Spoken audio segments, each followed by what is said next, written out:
Hi everyone, Lisa Haven here, and I've got something intriguing that I just want to throw out there to you guys, and that is this. What on earth is happening right now at the Hoover Dam, and more specifically Lake Mead, which is part of the Colorado River? You see, right now, a century-old agreement between 7 different states may be in trouble, considering the Colorado River is now drying up. What am I talking about? Well, take a look at this first article here, and it's California, Arizona, and Nevada are now in talks on a new plan to save Colorado River water. Now, if you're not already well aware, our river water is drying up there, and specifically at Lake Mead, which is causing these 3 states to come together and actually do something about it, which could cue or hint at water wars in the very near future if these actions are not taken. But going back to that article there, here's what it has to say, and it states this. 2.5 years after signing a deal aimed at averting a damaging crisis along the Colorado River, water officials from Cali, Arizona, and Nevada are discussing plans to take even less water from the shrinking river and leave it in Lake Mead in an effort to prevent the reservoir from failing to dangerously low levels.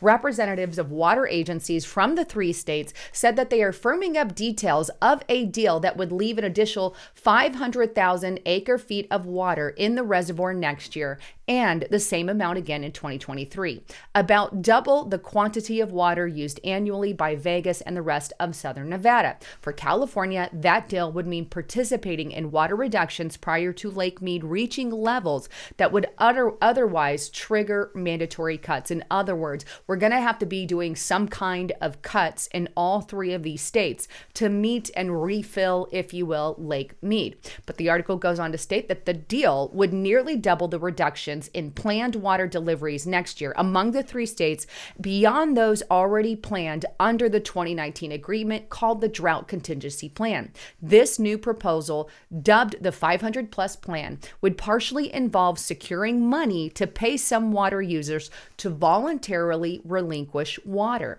We are estimating that we're going to need about $100 million for those 2 years from those 3 states. It also goes on to state that the water could come from various sources, including farmers who could be paid for leaving portions of their land dry, tribes that would contribute to water supplies, and water agencies that would leave some water in Lake Mead instead of taking it out as planned.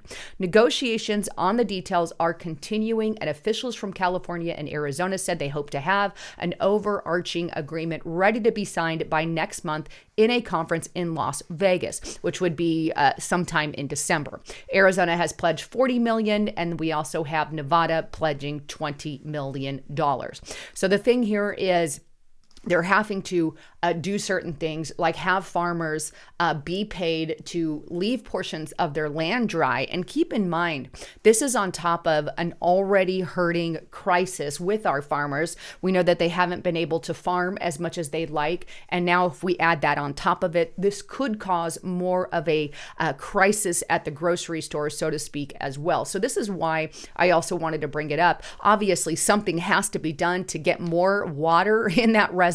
So I think at this point, we don't have too much of a choice because just your normal changes in climate. But it goes on to say this: if nothing is done, without such a plan, if nothing were done and the reservoir continued to drop, then the whole region could be forced to deal with much larger cutbacks. Then it's unimaginable, and it's time for lawsuits, and it's frightening. So a much more collaborative approach has always been our preference, and we think now is the time to step up. In other words, if we don't do something about it today and conserve in some way, shape, or form, or take action, then this could lead to many problems in the very near future, or in the near future, that we're literally faced with more major and massive cutbacks, and you could have states fighting states. Now, all this kind of hinges on a century-old agreement between 7 different states on the particular benefits or where we get our water from in regards to the Colorado River, which feeds a lot of our states across the western portion of the U.S.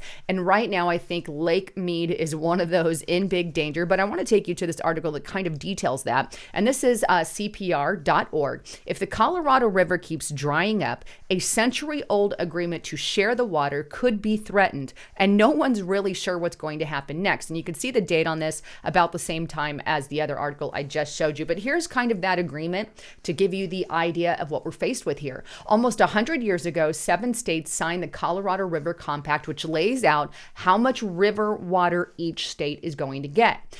Udall said the deal contains a fatal flaw: fixed numbers, which were set prior when they say climate change wasn't a concern. But he goes on to say you can't have fixed numbers in a declining system. That's going to unduly impose pain on parties that are completely undeserving and never signed up for that. Part of that agreement requires in the upper Colorado River Basin, Colorado, Wyoming, Utah, and New Mexico, to keep a certain amount of water in the river to ensure the flow reaches states in the lower basin. That would be Arizona, California, and Nevada. That agreement was amended in the 1940s to assure river water also reached Mexico. If the river keeps drying up, that agreement could soon be broken. That could trigger a formal water delivery shortage and what's known as a compact call for the first time. The result could mean upper basin states, including Colorado, are forced to cut off some water to users to make sure there is enough water in the river to flow downstream. That would be a day of reckoning, he says, for the upper basin. So he's talking about here, this could be a reckoning moment for states if we get to desperate levels there in the Colorado River, or even specifically Lake Mead. And he's saying that this could cause some kind of compact call, some kind of changes to the system, or water wars, if you will, is how I like to call it, where we're literally going to battle over this precious needed source. But either way, I thought this is something definitely worth knowing about, because I know the Bible talks about water in the future not necessarily being plentiful. And these are things that I think are at the very core, especially if you're in the states, more of those southern states like Arizona, where I'm at, California, or Nevada. But either way, just wanted to throw that out there, get your opinion on all of that.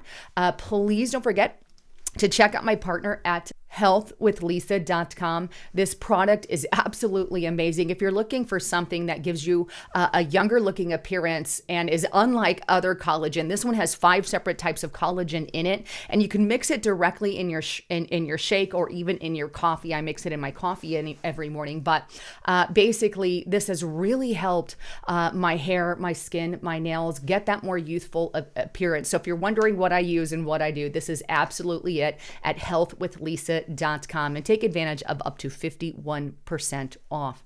Anyhow, thanks again for tuning in. I'm Lisa Haven, signing out.